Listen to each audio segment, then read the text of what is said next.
Tay, pwede magtanong? Ano yun? Saan pa pupunta emergency po? Emergency, yung hospital. Apo, apo. Kita mo tong kalsadang to. Oo. Pagdating mo doon sa may paliko niyan, may paradahan ng ano dyan, tricycle. Oo. Pagligo mo ng kanan, may Kanan. paradahan ng jeep dyan. Oo.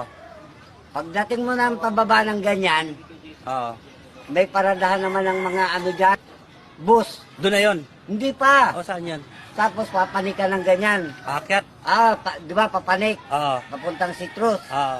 Pagdating mo sa Citrus, Oo.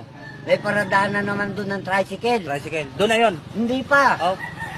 Pagtanong mo ngayon kung saan banda yung sample.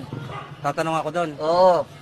Tapos, Di, pag napagtanong mo, alam mo na yung sample. pupuntahan mo. Oo. Pagdating ng sample, makakakita ka ng poste doon. Oo. Poste. Oo, poste yung lugar ko. Anong kinalaman ng poste? Ano gagawin sa poste? Iuntog mo yung ulo mo doon sa poste. Tapos, Dadaling ka ngayon doon. sa emergency? Oo, emergency. O, sa mga tirada mo na yun. Eh, kaysa naman ngayon ka dadalhin, normal ka. Anong gagawin mo sa ospital? Ganun ba yun? O, di ba? Sige, salamat tayo ha. Ang salamat ay magandang pakinggan. Ngunit di pwedeng pambayad sa gasolinahan. Tandaan mo yan at itanin mo sa isip mo.